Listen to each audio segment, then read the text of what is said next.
All right, so what we're looking at here is the reorder point calculator that we generated.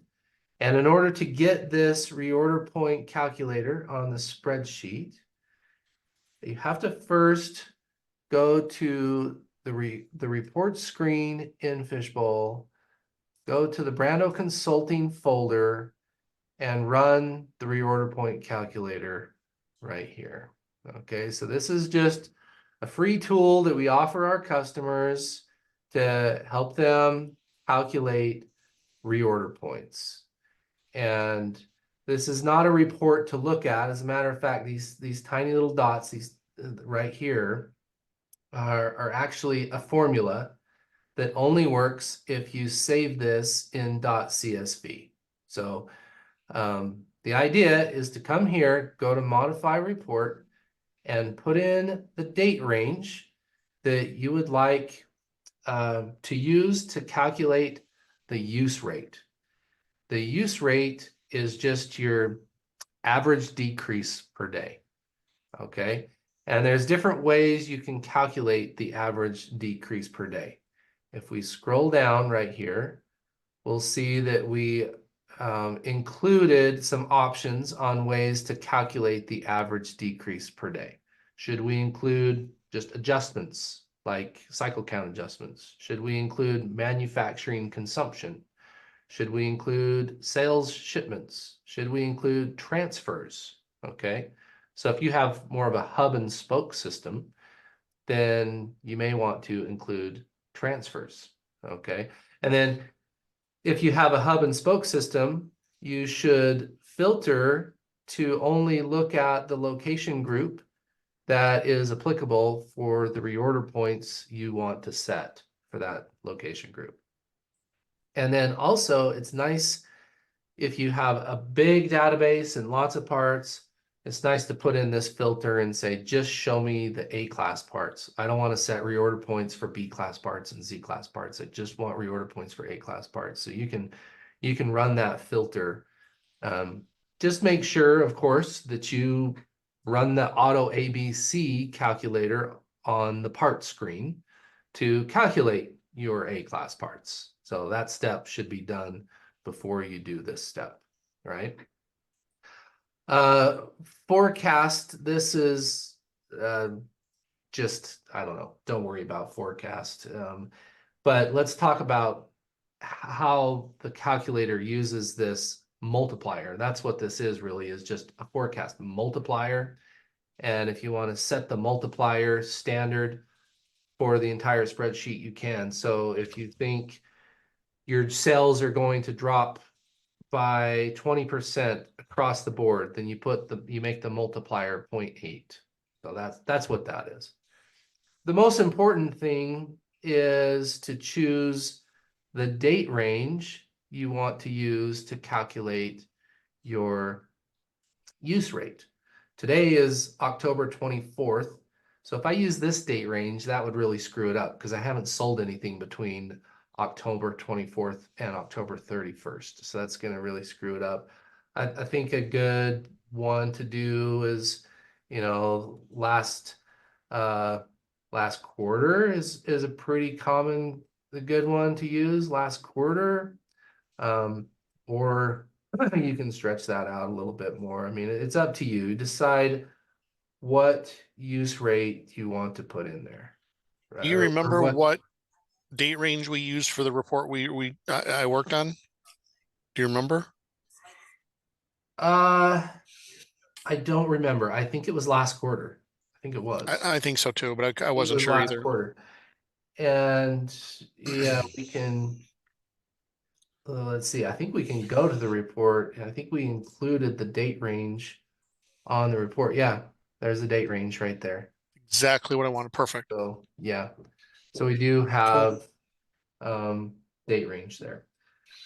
Okay, so yeah, don't be too hasty. Don't just come in here, run the report and click save. Make sure you go to the modify report screen and carefully select what you want. It's going to put lead times and things in there. I'm gonna click OK. It's gonna churn and do its thing. And then we're gonna click save. And don't save it as a PDF. Don't save it as anything but CSV. It'll only work as if you save it as CSV. And let's call it example RLP calculator 1024.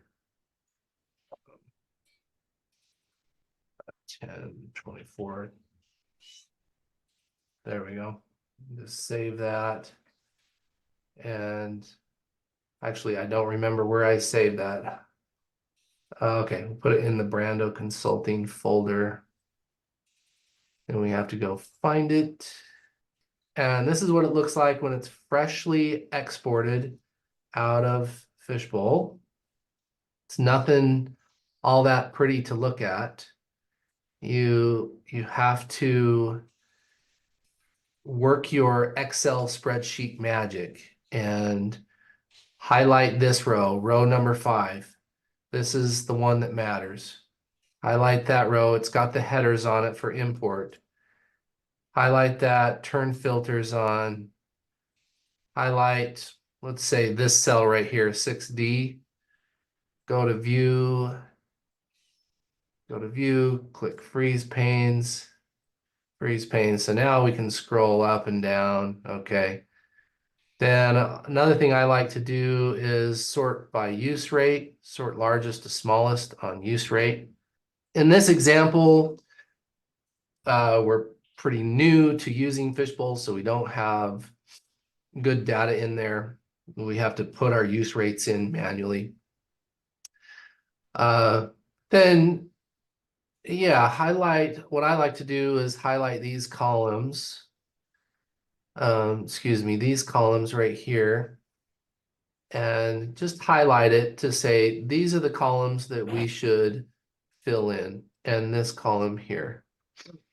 And that's one of the advantages of using this tool instead of the tool that Fishbowl provides, because Fishbowl provides a tool that works well in some circumstances. On the part screen, they call it the MRP tool. There's like an MRP button over here. Let me show you. Over on the part screen. If we come over here to materials, parts, MRP, yeah, this MRP button. So it has a lot of the same logic in it that this report has. It's just, this has 7 different screens and it's sort of hard to navigate back and forth. Once you get to one screen, you have to go back to the other screen, and it's just kind of difficult if you're wanting to be more intentional about your calculations. That the Fishbowl tool is difficult to use, but with this spreadsheet, you can be more intentional with your calculations and also store your calculations on the spreadsheet. And the Fishbowl tool, you can't store a lot of your, you can't store your safety stock or your updated order interval and whatnot. Right? Where's that data coming from in columns K and L, the best and worst lead times? Why is that? Why is Fishbowl regurgitating those numbers? So what I had my report writer do when she created this report is I had her look at the vendor lead time for these parts. And in some cases, you may purchase one part from more than one vendor. And for the longest time, we just decided, hey, let's put each vendor on there. But then it made the spreadsheet more difficult to use because you had to delete lines. And I thought, hey, you're really good at SQL, Kendra. She's our amazing SQL report writer that updates this query. You should see the query. It's crazy underneath the hood. And so I said, well, why don't you just grab the best lead time and the worst lead time? The vendor's not really all that applicable, really.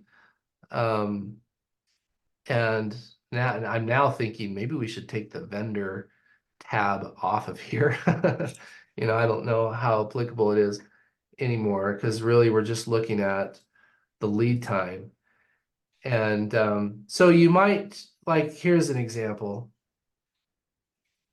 So this part in Fishbowl, it looks like you purchase it from two different vendors, and one vendor takes longer than the other. Same with this part. One vendor takes longer than the other.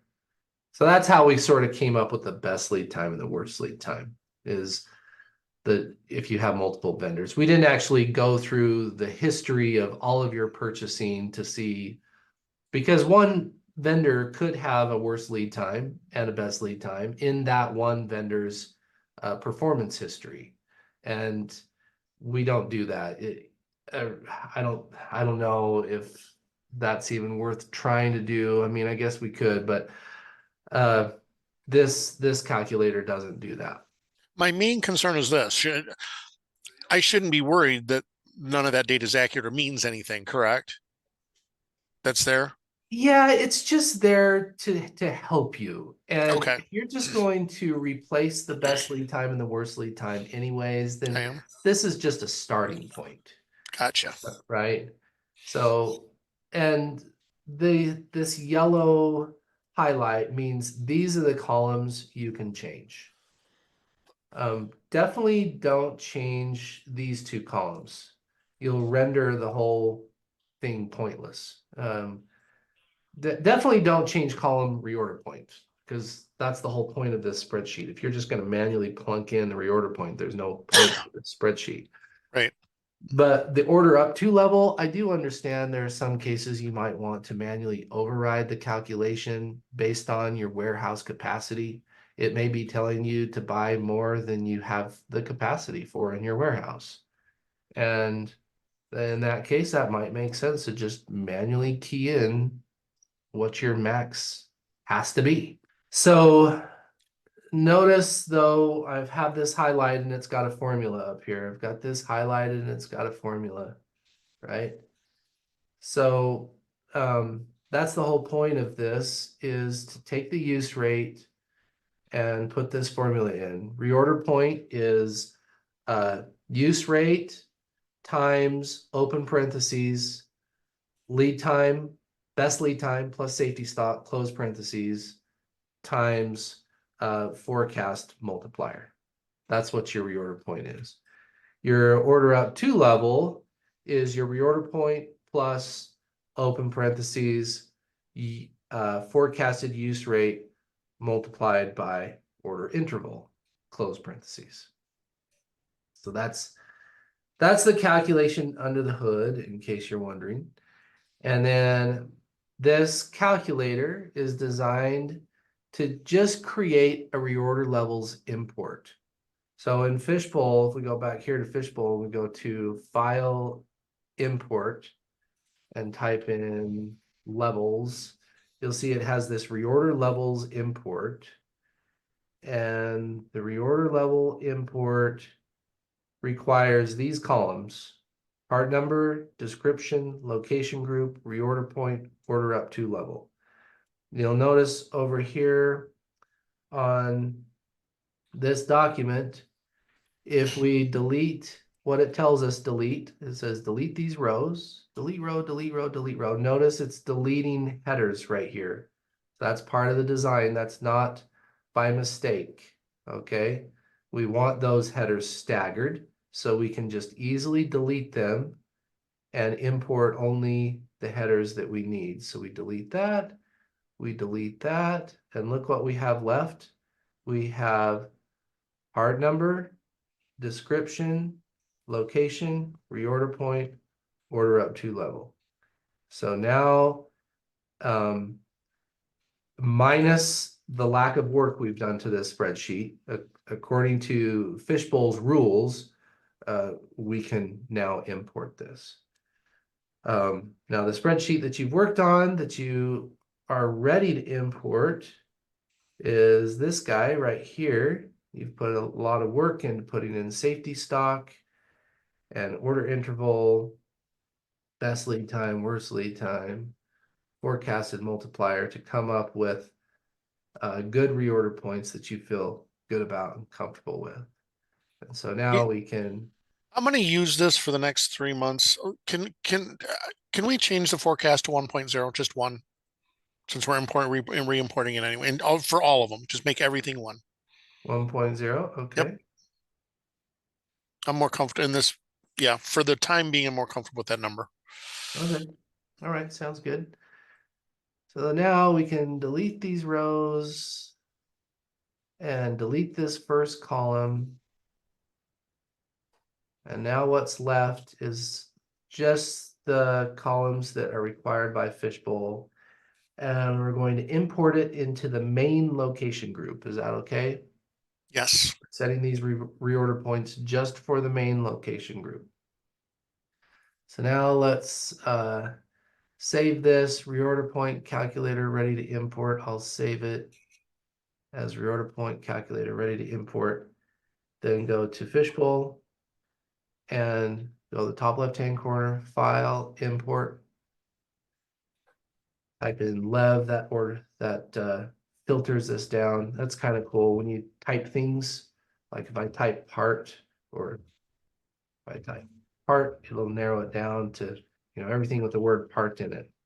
I don't think a lot of people know that. It's kind of a nice little gold nugget trick there. Okay, so reorder levels next, and then ROP calculator ready to import. We already browsed to it previously and did this previously, so that came right up in there.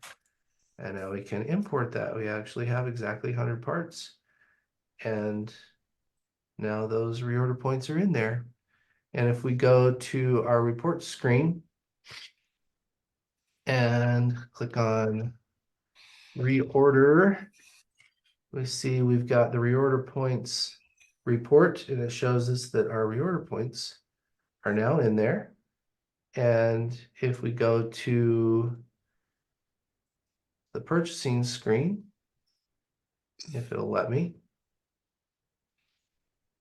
there we go. If we go to the purchase order screen and run the auto PO, it will now tell us what to buy based on those reorder points that we put in the system. Yay! Interesting. Pretty cool, huh? Yes.